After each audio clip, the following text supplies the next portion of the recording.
So the idea of a long hike is to get further and find those high points with views, but the idea is to get a good hike in and find places that maybe not many people go. You're going to places where there is no footprint of humans. Up in the Arctic, you've got places where there are no traces of humans. You are in completely wild places. And you're visiting and hiking in places that maybe nobody's been for many, many years. So that sense of being remote and in the wilderness, the landscape. But on the long hikes, because you're getting into those more remote places, the chances of finding some wildlife maybe a little bit higher.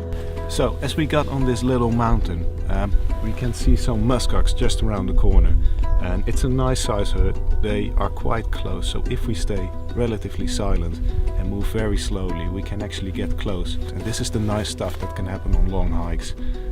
You never really know what to expect. The Arctic's not just about the big stuff, it's about the small stuff, the vegetation, and the plants that are here that thrive in such a kind of wild environment.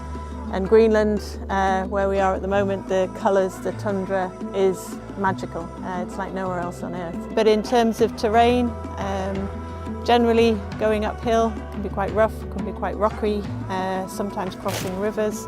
So it is a real mix of wild terrain. But for those that don't want to do the long hikes, we can offer what we call a medium hike. So you're going maybe in a similar direction to the long hikers, but at an easier pace with a few more stops, and maybe not going quite so high.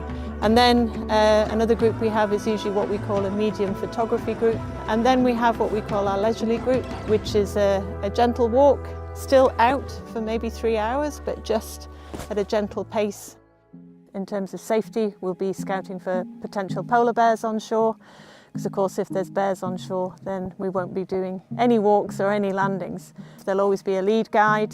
As always, we're carrying firearms, rifles for polar bear safety, and there'll be a guide at the back.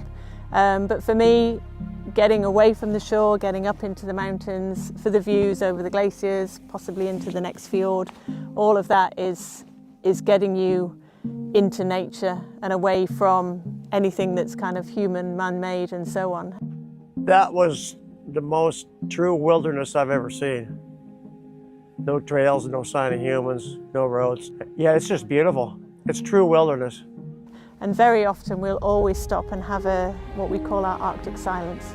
So you find a good place, everybody sits down and you just sit and appreciate the peace, the absolute silence. Because for me, those moments are what make this place special.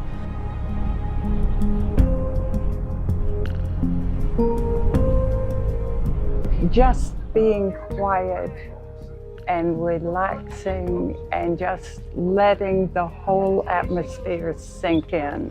It was wonderful. When he said it was time to go, I really didn't want to go. I wanted to continue with the Arctic silence because it's so beautiful and so rejuvenating. But sometimes just to sit on a hillside in absolute silence, and it makes you understand that is what the Arctic is like when we're not here. That is the Arctic. You know, we'll take the boat away today and this will be the silent place, and I love it.